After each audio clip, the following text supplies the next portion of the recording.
Hey, this is Jamey from Stonemaier Games, and today I'm going to share with you a game that I've been excited to share with you for a long time now, and that is a game I designed specifically for the Stonemaier Games 10-year anniversary, Smitten. Smitten is a few different things. One, it kind of pays homage to a lot of different Stonemaier games, which I know we kind of did with Rolling Realms, but Smitten does so through the art and really through its simplicity. It's even simpler than Rolling Realms.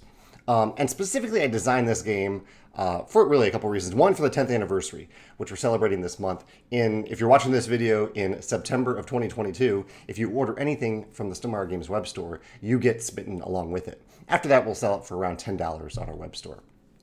Also, I wanted to try to design a game that broke the mold that we usually have at Stonemaier Games. Usually our games play from between 1 to at least 5 players, sometimes 6 or 7. And I thought that a game that we're giving away for free and celebrating our 10th anniversary might be a great game to break that mold and try something different. So Smitten I designed as a 2-player cooperative game. And there's also a solo mode in it as well, designed by Morten Monrad Peterson at Automa Factory. So there's an Automa solo mode in this game as well. The last challenge that I wanted with this game is to design a game that used as really not just as few components as possible, but as eco-friendly as possible. So all of the entire game is this envelope with a rulebook that folds out. You see the rulebook here. It's double-sided, one side for the 2-player rules, one side for the solo rules. And then there are 18 cards, and that's it. And it's not packaged with any plastic, no box at all. It is a very slim envelope here, and hopefully it'll still have a nice presence on the shelf. The way you play Smitten is very simple. You have this deck of 18 cards, and depending on the mode, the standard mode is that each player gets 3 cards. And so you shuffle up this deck of cards, you set 1 card aside, face down, you don't know which card that is, and each player draws 3 cards, and they have them secretly in their hand. The only communication allowed in this game, again, it is a cooperative game, is that you can say, it's basically determining who is going to take a turn. So you might say something like, I'd like to play a card, or I don't want to play a card. Pretty much to that extent. You can't go too much beyond that. You're indicating whether or not you want to play, or you can play, or if you don't want to play or can't play a card.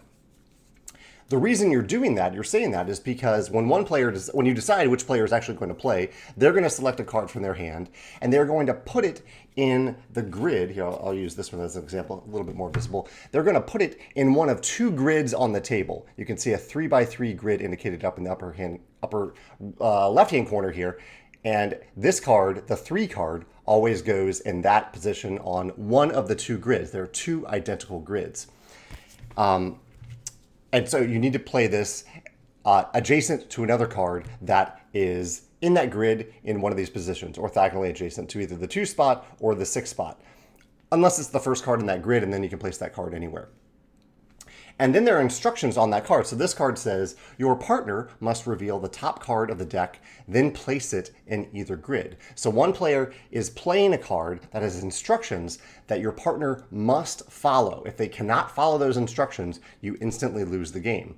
You instantly win the game if someone places their last card, the last card available to players in the grid. That'll be the 17th card, because you set 1 card aside, that card becomes the 18th card in the grid. This was inspired by, not a game actually, but when I was little, I collected comic book cards, and there was a set of Marvel comic book cards that formed 3x3 grids. So I had this big binder of cards, and every time I put a card in the binder, it would add a new part of these 3x3 panoramas.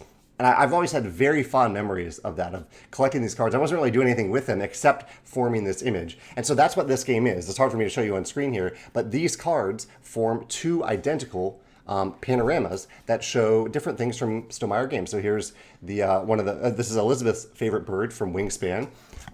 These are some of the characters from My Little Scythe. Here's a character from Pendulum. Here's some characters from Charterstone. And in the background, you can see here the big image formed by all these cards when they're together is a giant mech. Yeah, and that is Smitten. It's a very simple game. It plays in about 10 minutes. If you win a game, you can make the difficulty a little bit harder. If you lose the game, you can make it a little bit easier. And again, this is a game that we're giving away for free with every order on the Stonemaier Games store throughout September. And if you find this video in the future and you're intrigued by this 2-player cooperative game or 1-player solo game as well, then you can buy it from our web store. It'll be available there, hopefully for a long, long time. That is Smitten. If you have any questions, let me know in the comments below. I'll also put a link where you can go to our website and check out the details on Smitten. Thanks.